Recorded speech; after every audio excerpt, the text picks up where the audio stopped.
Assalamualaikum warahmatullahi wabarakatuh. Perkenalkan, nama saya Jenita Rahmanur Maharani dari Prodi PIAUD, ingin menjelaskan tentang biografi Ibnu Rusyid.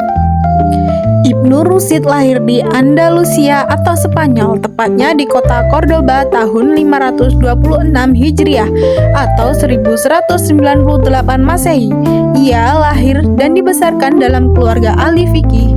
Ayahnya Ahmad atau Abu Al-Qasim, seorang hakim di Cordoba, demikian juga kakeknya sangat terkenal sebagai ahli fikih. Dengan demikian, ia lahir dari keluarga terhormat, alim dan taat dalam beragama Islam. Kakeknya dan ayahnya penganut mazhab Maliki. Lingkungan yang sangat kondusif itulah yang membuat Ibnu Rusyid kecil haus ilmu pengetahuan. Ia tumbuh menjadi anak yang memiliki kejeniusan luar biasa. Pada usia anak-anak saat itu, Ibnu Rusyid sudah mempelajari berbagai disiplin ilmu seperti Al-Quran, hadis, fikih, serta mendalami ilmu-ilmu eksak seperti matematika, astronomi, logika, filsafat, dan kedokteran. Setelah menginjak remaja, ia terdorong keluar dari lingkar keluarga. Dalam menuntut ilmu, Ibnu Rusyid mendatangi para fuqaha yang menonjol di kawasan Andalusia kala itu untuk berguru dan menimba ilmu. Di antara para fuqaha itu antara lain Abu Al-A'im Bashkawal, Abu Marwan bin Masyarah, Abu Bakar bin Samhun, Abu Ja'far bin Abdul Aziz, Abdullah Al-Mazirizi, dan Abu Muhammad bin Rizq. Karena itulah ketika Ibnu Rusyid tumbuh dewasa, ia terkenal dengan ilmuwan yang ahli dalam berbagai disiplin ilmu pengetahuan. Dalam bidang kedokteran, Ibnu Rusyid belajar pada Abu Ja'far Harun At-Tirjali dan Abu Marwan bin Harbul. Dalam bidang filsafat, ia belajar pada Ibnu Hajjah, yang di barat dikenal dengan Avin Panca, filosof terbesar di Eropa sebelum Ibnu Rusyid. Selain itu, ia juga berhubungan dengan Dr. Abu Marwan bin Juhur dan Raja Dinasti. Selain menjalin berhubungan yang akrab dengan Ibnu Juhur, dan Ibnu Rusyid juga mempunyai hubungan yang baik dengan kerajaan Islam Wahidin, terutama dengan Amir ketiga Khalifah Abu Yusuf Al-Mansur. Hubungan dan kepercayaan tersebut akhirnya Ibnu Rusyid dilantik sebagai hakim di Sevilla pada tahun 1169. 2 tahun kemudian, beliau dilantik menjadi hakim di Cordova, kemudian dilantik sebagai dokter istana pada tahun 1182 Masehi.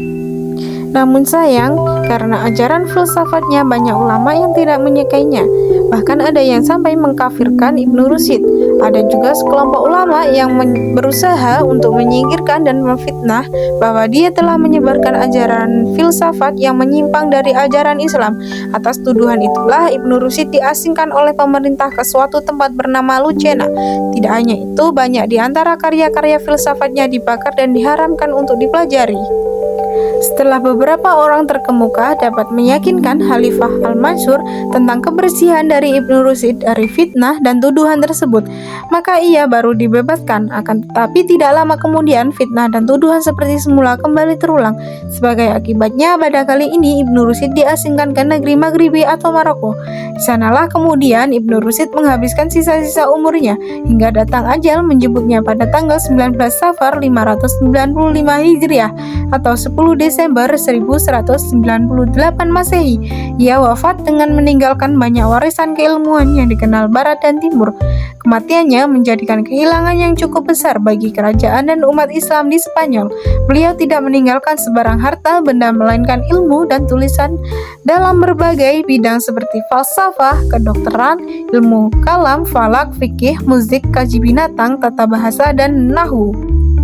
Semasa hidupnya, Ibnu Rusyid seorang yang suka hidup sederhana dan bersahaja tanpa memperdulikan tentang pakaian, harta benda. Walaupun begitu sifatnya sangat pemurah sekalipun kepada orang-orang yang pernah memusuhi atau menghina dirinya. Demikian satu dari ciri-ciri kebaikannya, juga terkenal seorang yang sangat rendah hati terutama kepada orang-orang yang miskin. Kehidupannya sebagian besar digunakan untuk menjalani tugas sebagai hakim dan dokter. Tapi di barat ia dikenal sebagai filosof yang banyak mengkaji dan mengomentari pemikiran Aristoteles. Ibnu Rusyid termasuk seorang jenius, banyak menghasilkan karya tulis dalam berbagai bidang. Ia ahli hukum Islam, filsafat, menguasai ilmu kedokteran, kalam, bahasa, fisika, dan astronomi. Menurut Ibrahim Makdur, Ibnu 20% Rusyid, Ibnu Rusyid dan Averroisme HTM, Ibnu Rusyid adalah filosof muslim besar periode terakhir dalam dunia filsafat Islam. Karya Ibnu Rusyid dalam bidang kedokteran yang pertama Al-Kulliyat fi At-Tibb, studi lengkap tentang kedokteran. Yang kedua makalah fi At-Tiryak, makalah tentang obat penolak racun. Yang ketiga Syarh Ar-Juwizah Ibnu Sina fi At-Tibb. Yang keempat masalah fi Nawaib Al-Humma, masalah tentang penyakit demam. Yang terakhir Nasaih fi Amr Al-Isal, nasihat tentang penyakit perut dan mencret.